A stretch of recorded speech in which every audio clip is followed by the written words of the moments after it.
Saya semua punya mulut. Dan mulutnya bisa dipakai untuk bicara. Nggak ada yang bisu, bukan? Baik, mari kita perhatikan mulut kita. Jangan mulut sebelah, nggak kelihatan juga. Kenapa? Karena kita ini masih pakai masker. Semua. Ya. Kondisi ini seperti menggambarkan bahwa manusia ini sedang dengan tanda kutip diberangus. Nggak enak ya, diberangus kok kayak. Ya. Tetapi kenyataannya seluruh dunia itu harus mengalami hal yang sama. Bahkan di televisi saya perhatikan ada yang mulai berontak, nggak mau lagi pakai masker. Karena apa? Ini tidak seharusnya. Kita itu ada dalam kondisi yang seperti ini dan sampai kapanpun tanpa ada kepastian. Nah, kondisi inilah yang mana bukan kebetulan kita berada di tahun kalender Ibrani, yaitu Pebet 5782. Kata Pebet ini sebetulnya menggambarkan bahwa orang-orang Yahudi itu mereka akan hidup menikmati tahun ini menjadi tahun Sabat. Saya nggak bicara tentang tahun Sabat karena ini cukup panjang. Tetapi di dalam tahun Sabat ini, tahun perhentian ini, tahun Shemitah ini, kita diminta untuk ya tetap di rumah memang. Kita nggak boleh kerja kalau di dalam adat Yahudi. Gak kerja, tapi di rumah, dan di rumah ada hal yang harus menjadi bagian kita itu perkatakan. Kalau memperkatakan berarti pakai mulut. Di rumah sudah gak perlu pakai masker kan? Enggak ya. Berarti saudara bisa memperkatakan dengan lebih jelas. Dengan kata lain, kita perlu untuk mengerti walaupun mulut harus pakai masker, tapi kita nggak boleh lepas dari hal yang harus menjadi bagian kita adalah berdoa. Ya, berdoa. Ini merupakan hal yang menjadi pertempuran kita di tengah-tengah situasi di mana kita sedang terkendali dengan keadaan. Kita harusnya berani keluar sebagai pemenang. Saya kalau menghadapi satu situasi yang mana makin lama makin sulit, makin susah, makin menekan, rasanya menghimpit, rasanya membuat saya jadi kayak kepingin dihancurkan gitu. Buat saya itu merupakan satu kondisi yang membuat saya justru semakin bergairah. Kalau tenang saja, itu rasanya ya kok cuma begini aja. Ya. Kondisi yang seperti ini menjadi kebiasaan kami berdua tentunya. Yaitu pada waktu menghadapi keadaan seperti itu, kami justru memberikan reaksi. Ini ada sesuatu yang sedang terjadi, yang kita nggak ngerti. Tetapi apa yang tertulis dalam Alkitab buat kami berdua, Allah itu ikut bekerja dalam segala sesuatu untuk mendatangkan kebaikan bagi Bobby dan Nelly yang mengasihi dan yang terpanggil sesuai dengan rencana Allah, termasuk saudara. Kok nggak ada tepuk tangannya?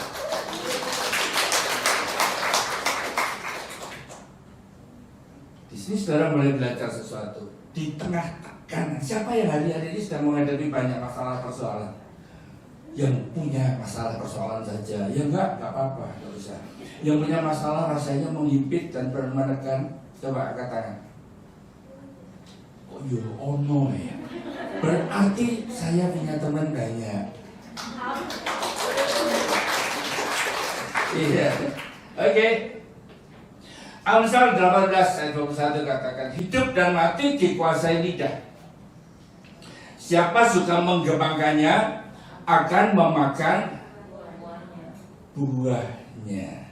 Saudara, kita melihat bahwa pada saat tekanan itu mulai datang, yang paling gak tahan itu biasanya ini. Ya, buat laki, kalau buat perempuan lebih tahan.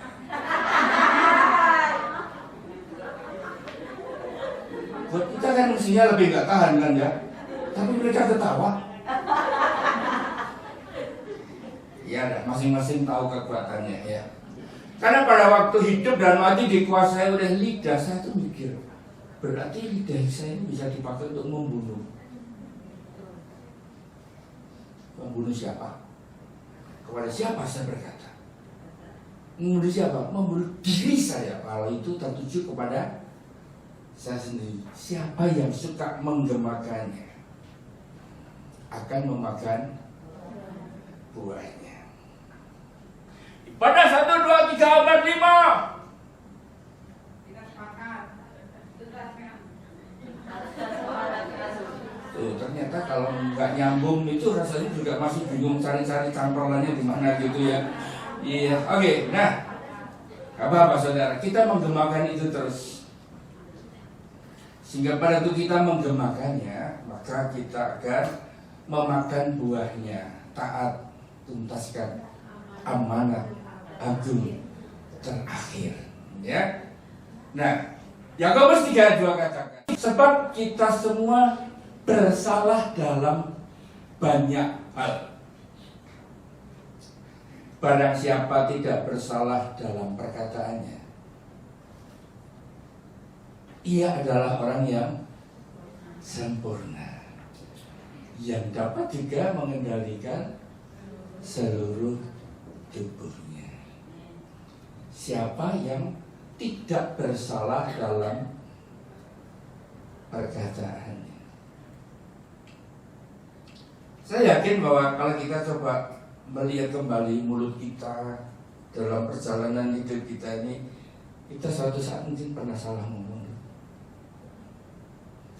Salah ngomongnya menyakiti hati orang lain. Ya, keadaan inilah yang mana perlu untuk kita simak. Sering terjadi yang suka ngomong dan bersalah dalam ngomongnya ini malah nggak ngerti bahwa dia sedang menyakiti orang lain. Betul kan? Biasanya kan tenang-tenang saja. Aku nggak punya tujuan begitu kok. Ya salahnya sendiri. Kenapa punya kuping kok tipis? Padahal menusuknya mana begitu dalam, orang terluka kena pisau dan ya pisau sayur di dapur, seminggu aja udah sembuh. Coba kalau itu perkataan daripada pacarmu, kamu tuh jelek, cuma aku cuma agak tega aja ninggalin kamu. Coba kalau dia ngomongin begitu,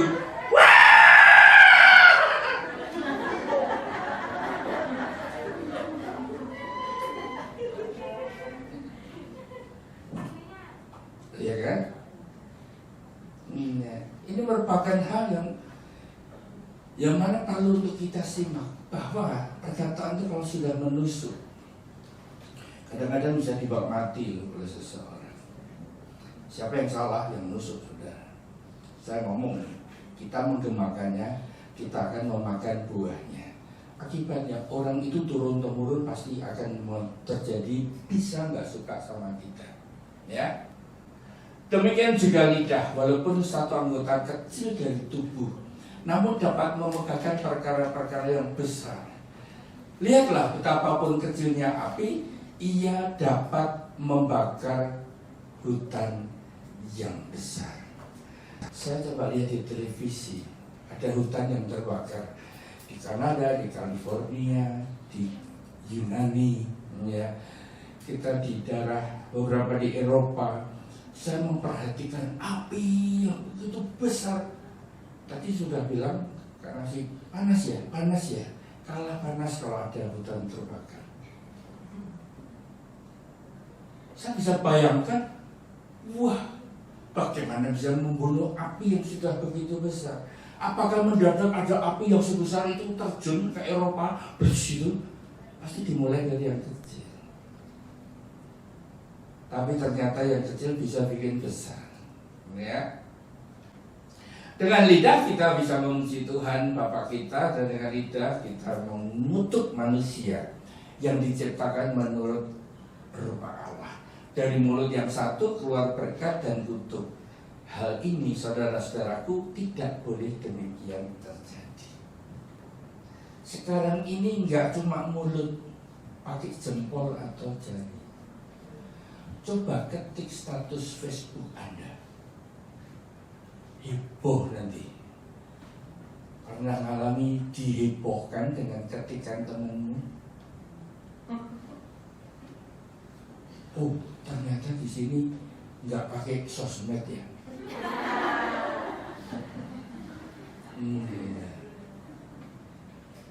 Kalau ketikannya itu mengandung arti yang bisa bertebaran ke sana kemari, wah, itu api itu bisa membesar. Sampai akhirnya bayangin satu gereja total.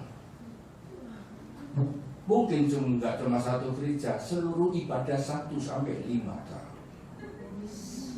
Pernah ngalami?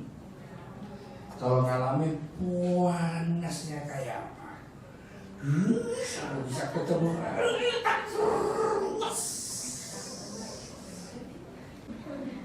rusuh apa ya? Oh, kayak harimau dong ya? Ya, oh makanya mulutmu. Iya.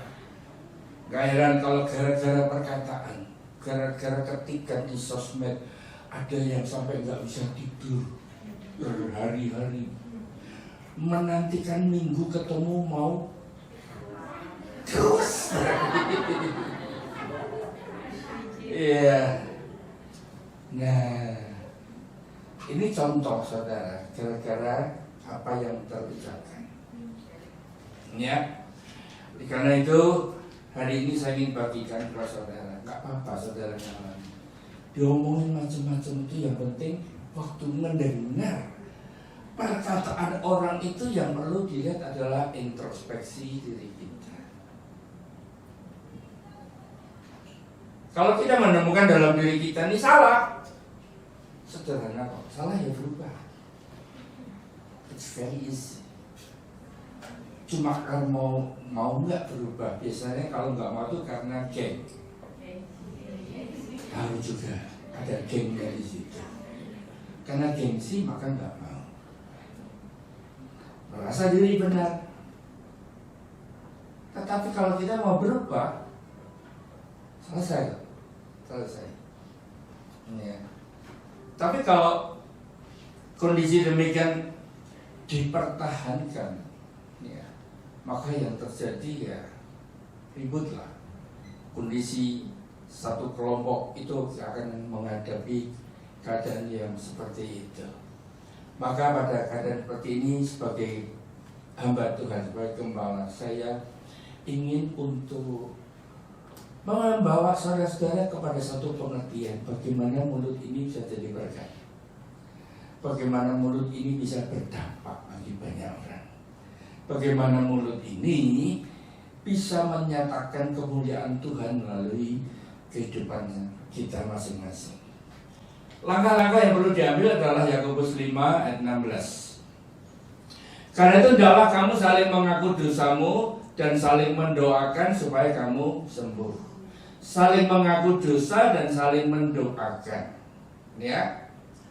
Ini berkaitan dengan kesembuhan yang dirindukan untuk terjadi pada saat itu. Karena apa? Doa orang yang benar, bila dengan yakin didoakan, sangat besar kuasanya. Renungan sejenak. Doa orang yang benar ini oleh karena dia sudah ngaku dosa kan. Ayo, dalam berdoa pernah ngakuin dosa dulu? Enggak, langsung cas gitu kan. Nah sekarang mulai ngaku dosa. Tuhan, aku tadi pagi bohong sama bubu. Entah pun supaya kita jadi orang benar.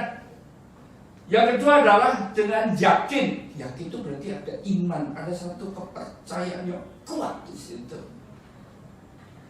Pada waktu orang yang benar tadi berdoa, maka yang terjadi ya, didoakan dengan yakin, ada kuasa yang besar menyertai apa yang didoakan.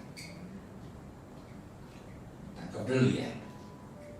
Berikut. Dan lagi aku berkata kepadamu, jika 2 orang daripadamu di dunia ini sepakat meminta apapun juga, waduh, ya, permintaan mereka itu akan dikabulkan oleh Bapakku yang di surga.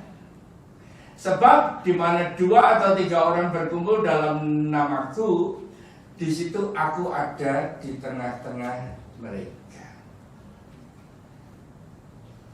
Unity itu bukan karena kita punya seragam yang sama. Sama kan? Tulisannya sama. Mungkin duduk di sebelahnya belum tentu loh unity.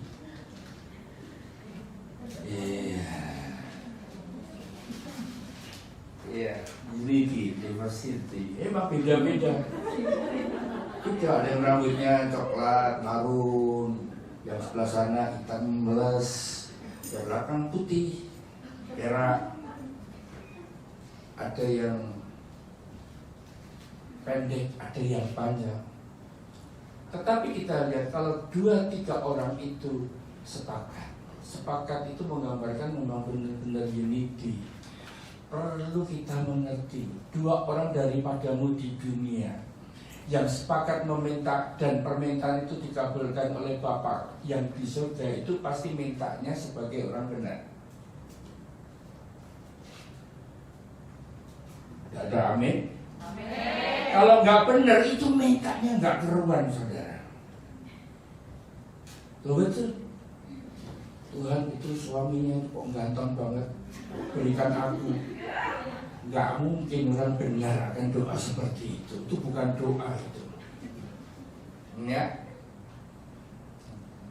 Sehingga kalau kita memperhatikan akan ayat-ayat ini, 2 orang benar dengan yakin berdoa, apalagi sepakat. Sepakat itu bersama dengan gembala kulnya, atau dengan peniliknya, atau rekan-rekan satu kul, sepakat, maka yang terjadi akan dikabulkan oleh Bapa yang di surga. Coba bawa keluargamu yang belum percaya Tuhan Yesus. Di tengah-tengah kita harus tinggal di sebuah situasi pandemi begini, masih dengan masker yang kita harus pakai di jalan-jalan. Bahkan kita menggunakan mulut ini berdoa, minta keselamatan daripada jiwa-jiwa, dimulai dari Yerusalem, dimulai dari keluargamu yang di Indonesia, dimulai dari majikan yang engkau sedang layani hari-hari ini. Di rumah kan? Nah, minta. Apalagi kalau majikanmu sudah punya masalah, entah urusan rumah tangga, suami istri, atau soal pekerjaan, kamu meminta kepada rekan satu guru. Yuk kita doa, minta ampun sama Tuhan, dipasang kembali iman itu. Bagaimana kita menghampiri Tuhan? Sepakat, Tuhan pasti akan memberi. Saya yakin dengan peristiwa yang sekarang ada ini, di mana kita nggak boleh ada di lorong sampai bawah, itu artinya kalian harus gerak keluar. Pada waktu dilarang, saya mencoba mikir bagaimana caranya negosiasi, mendekati pengurus di sini, mau baik-baik, bagaimana untuk mendapatkan izin. Tapi ternyata setiap kali saya mencoba untuk melangkah, Tuhan itu mengizinkan untuk saya nggak ketemu dengan orangnya. Saya bawa penerjemah pun juga nggak bisa ketemu dengan orangnya. Sampai Tuhan memberikan pengertian, kalau semuanya ngumpul terus di sini, nggak pernah keluar, kapan ketemu manusia itu?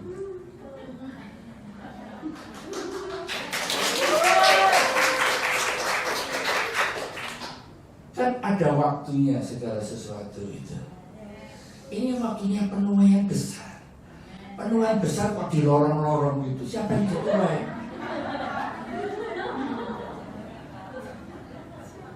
Ya.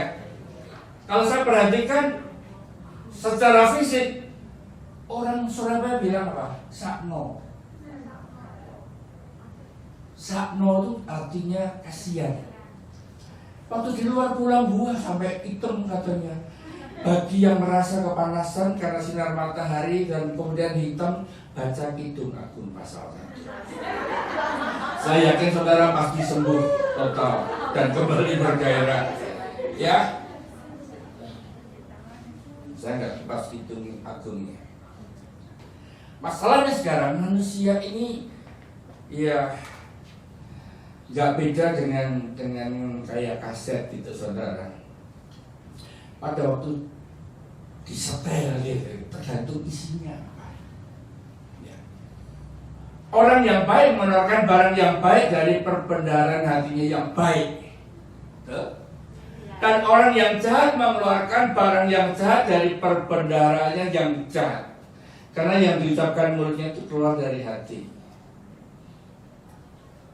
Ya. Kita akan bisa melihat orang itu isinya apa. Itu pada waktu sedang hadapi tekanan.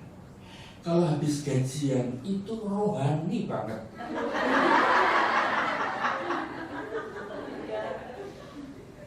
Iya kan? Kalau sedang bermasalah, wah, disitulah apa yang ada di dalam hati ini akan keluar. Pertanyaannya, saudara sekarang punya stok apa? Stok saudara dalam hatimu apa? Kalau perlu bilang sama sebelahmu, nanti keluar aku sikutan, pancatan. Coba yang keluar dari mulut itu apa? Haleluya, puji Tuhan, atau iya, ingat hidup dan mati dikuasai lidah. Ya.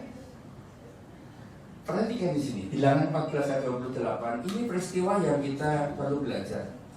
Bangsa Israel itu juga keluar dari Mesir, dan kemudian pada itu dijanjikan tanah Kanaan, yang berlimpah susu dan madu.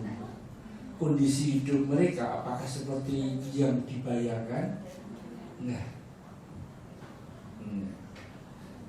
dan kondisi mereka itu pada waktu menghadapi tekanan, ya saya berkata tekanan karena kehidupan yang lama yang dinikmati itu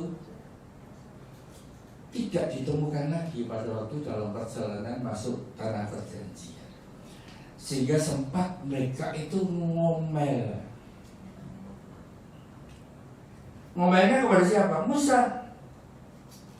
Dan berkata, engkau bawa kami keluar dari tanah Mesir menuju ke tanah perjanjian, dan seperti ini kau seakan-akan buat kamu mau mati di padang belantara. Nanti baca ya dalam Bilangan 14 ini. Dan Allah mendengar. Ya, Allah mendengar, masuk dalam rencana Tuhan, dibawa keluar dari perbudakan untuk dibawa kepada masa depan yang penuh pengharapan buat mereka. Ternyata mulut bangsa Israel ini ngomongnya seperti itu. Dan pada waktu Allah itu mendengar, ya, seperti yang kamu katakan di hadapanku, demikianlah akan ku lakukan kepadamu. Sama dengan orang Kristen dibawa keluar dari kegelapan, entah saudara berasal dari kampung mana di Indo, dari park mana, apakah dari Colun Park ataukah dari Victoria Park, ditemukan di sana dibawa kepada kerajaan Allah. Pasti ada rencana Allah di situ. Kalau saudara ngomel, hati ngomel saudara. Kalau Tuhan mendengar, maka bisa justru Tuhan yang akan mengizinkan itu terjadi. Yesaya pasal 55:11. Ini firman yang juga perlu kita simak. Firman-Ku yang keluar dari mulutku, ia tidak akan kembali kepadaku dengan sia-sia, tetapi ia akan melaksanakan apa yang ku kehendaki dan akan berhasil dalam apa yang ku suruhkan kepadanya.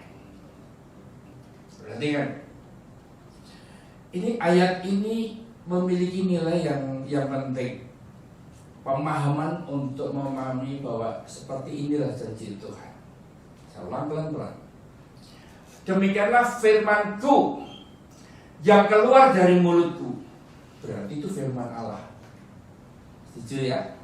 Firman-Ku yang keluar dari mulutku, berarti itulah yang diucapkan oleh Allah dan tercatat dalam Alkitab. Ia tidak akan kembali kepadaku, kepada Allah dengan sia-sia, tetapi ia akan melaksanakan apa yang Ku kehendaki dan akan berhasil dalam apa yang Ku suruhkan kepadanya. Saudara, kita renungkan lagi supaya saudara jangan sampai salah mengerti. Firman-Ku yang keluar dari mulutku, siapa yang mengucapkan? Kita kan. Kita memperkatakan apa yang dikatakan oleh Allah. Karena kita mau memakai mulut kita ini menjadi berkat. Tangkap dulu. Memang ada yang loadingnya lama. No problem. Saya ulang. Jikalau kita orang percaya menangkap firman Allah sebagai rema,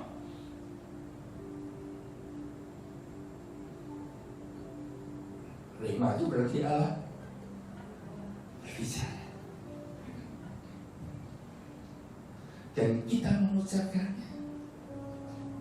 Percayalah, firman itu tidak akan kembali dengan sia-sia.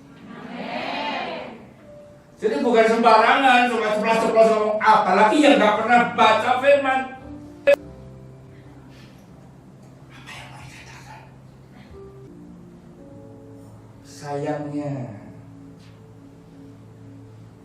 pada firman yang berkata semua jenis binatang liar, burung-burung, serta binatang-binatang menjala dan binatang-binatang laut dapat dijinakkan dan telah dijinakkan oleh sifat manusia.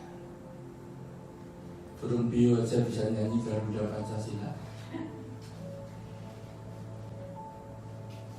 Tetapi tidak seorang pun yang berkuasa menjinakkan lidah. Ia adalah sesuatu yang puas, yang tak terkuasai dan penuh racun mematikan. Saya berdoa di ruangan ini mulai melihat diri kita masing-masing. Mungkin saudara tipe orang yang gak tahan, wah cepatnya ngomong komentar. Kalau saudara menyadari bahwa keadaanmu seperti itu, bisa kau kendalikan. Selalu penyesalan datangnya itu terlambat. Bahkan kau bisa melukai suamimu, kau bisa menyakiti hati orang yang sayang kepada dirimu. Karena pada waktu lidah ini tak bisa dikendalikan lagi.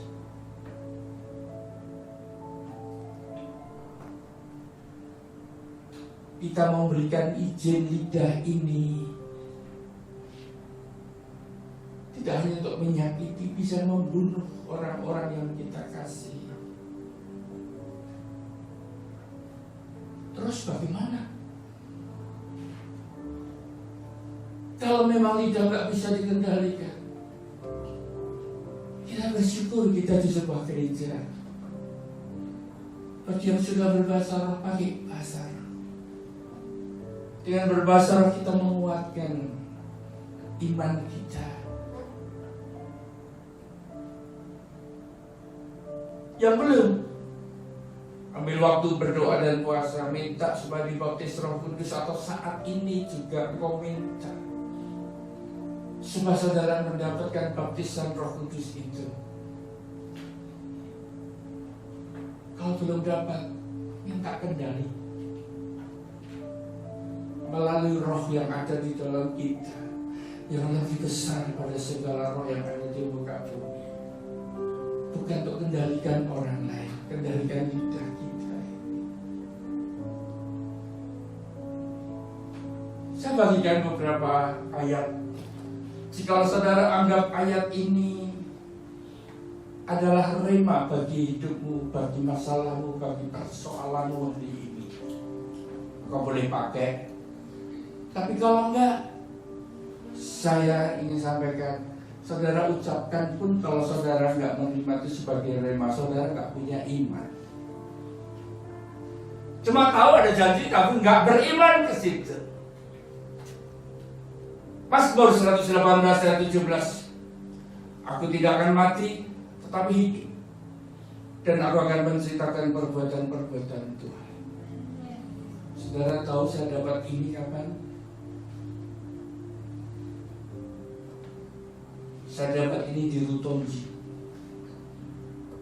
Di saat saya harus dirawat di rumah sakit. Tidak ada yang boleh tengok. Mami cuma di pintu ngantar apa yang saya minta, suster yang bawa masuk ke dalam. Tapi saya tahu saya nggak sendiri, saya bersama dengan Tuhan. Saya mau bertanya, Tuhan kenapa kau izinkan aku mengalami keadaan seperti ini? Sementara pikiran itu berkecamuk, tekanan demi tekanan.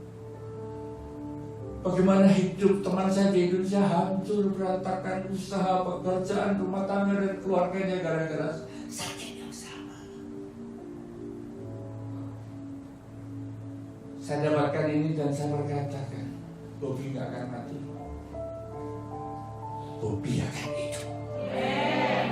Dan Bobi akan menceritakan perbuatan-perbuatan Tuhan. Saya pakai lidah bibir saya untuk memperkatakan. Begitu juga ayat ini. Oleh bilur-bilur aku disembuhkan.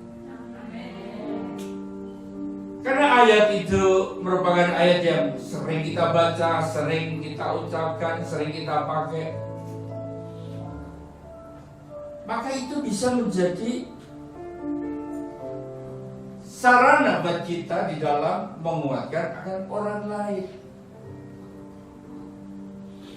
Tapi belum tentu kan untuk diri sendiri, orangnya nggak sakit. Hati yang gembira membuat muka berseri-seri. Tetapi kepergian hati mematahkan semangat. Di depan kaca, kalau saudara sedang stres, katakan ini, hati yang gembira membuat muka berseri-seri. Kok muka lu kayak begini? Tetapi kepergian hati itu mematahkan semangat. Aku jadi gak ada gairah. Tapi hati yang gembira adalah obat yang manjur. Semangat yang patah mengerikan Tuhan. Mungkin saudara menghadapi persoalan itu bertubi-tubi, tahu bertubi-tubi, datang sini berganti.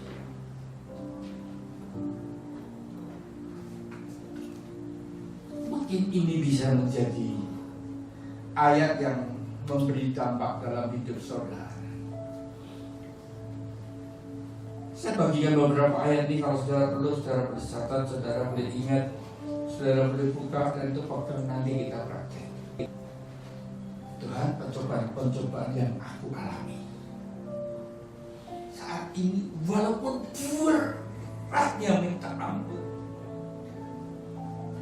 tapi aku tahu janjimu ini cuma pencobaan biasa. Mungkin sambil meler-meler, nangis-nangis, saking gak tahan saudara. Tapi saudara ucapkan ini, perkatakan ini, karena ini firman Allah. Kalau ini jadi rema buat hidup, gak akan kembali dengan sia-sia. Dia akan mengerjakan apa yang telah diperintahkan. Allah itu setia dan Dia tidak akan membiarkan Bobi dicobai melampaui kekuatanku. Pada waktu dicobai, Ia akan memberikan kepadamu jalan keluar.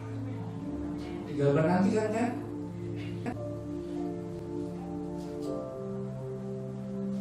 Saya punya masalah tentang restoran, saudara semua tahu.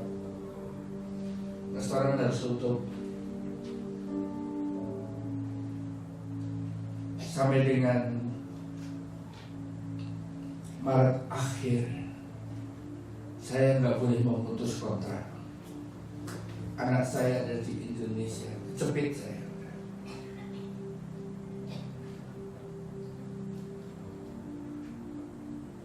Saya ngomong sekarang, supaya saudara tahu, ini juga menyangkut keuangan. Si Tuhan udah bebas. Tapi saat saya menghadapi itu, saya harus hadapi bersama dengan Tuhan. 3 bulan rugi sampai dengan bulan Maret. Saya ngomong sama Tuhan gini, Tuhan, Kau menetapkan langkah-langkah orang. Tuhan, Kau menetapkan langkah-langkahku yang hidupnya berusaha untuk berkenan kepada. Kalau aku jatuh, sampai tergeletak. Sebab Tuhan tak akan menopang tangannya. Bayangin kalau sampai gak bisa bayar, akan tercatat di dalam kitab DBI Yonggo, gembalanya harus mempertanggungjawabkan di pengadilan karena gak bisa bayar. Saudara baru tahu sekarang. Saya berkata demikian, kalau toh aku harus jatuh, kondisi gak bisa ditolong, anak saya dari Surabaya gak bisa datang, aku tahu aku gak akan tergeletak. Tuhan punya cara untuk menolong. Saya gak punya waktu untuk ceritakan mujizat ini, tapi kenyataannya saya melewati firman Allah itu gak sia-sia. Sampai ke atas segala perkara dapat kutanggung dalam Dia yang memberi kekuatan.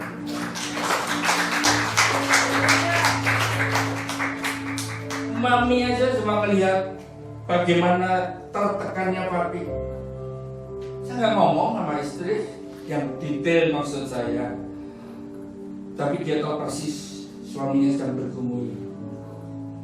Dia cuma berdoa dan berdoa. Setiap kali dia melihat tekanan saya tinggi, dia masuk kamar dan dia berdoa, mampukan suamiku Tuhan untuk melewati semuanya. Sementara suaminya berdoa, segala perkara dapat kutanggung di dalam Dia. Dia memberikan kekuatan kepada tuh mulut. Kalau dipakai untuk hal yang benar luar biasa. Mungkin punya masalah dengan keuangan. Persebulan yang saudara dengan setia lakukan, perkatakan kalau ini menjadi rema. Tuhan akan membukakan bagiku tingkap-tingkap langit dan mencurahkan berkat sampai berkelimpahan, bahkan akan menghardik belalang-belalang. Filipi 4 ayat 19 katakan, Allah akan memenuhi segala keperluanmu menurut kekayaan dan kemuliaannya di dalam Kristus Yesus. Fokus hanya kepada Allah, jangan kepada majikan, jangan kepada agen. Fokusnya cuma kepada Allah. Dan kau akan melihat semua firman ini saat itu menjadi rema dalam hidup kita. Kita akan membuktikan gak kembali dengan sia-sia. Summary-nya, jadilah orang benar, saling mengampuni, pemberesan dengan Tuhan dan sesama. Minta rema yang membuat saudara punya keyakinan dan beriman. Kalau kau sendirian, saya sampaikan di dalam ada Roh Kudus bersama dengan Roh Kudus untuk berkatakan. Kau sudah berdoa dengan Roh Allah itu, bahkan Dia yang memberikan rema. Apalagi kalau ada teman-teman satu guru sama rame-rame, apalagi kalau di menara doa sampai 200 lebih sepakat. Wow. Ya. Maka akan sangat besar kuasanya.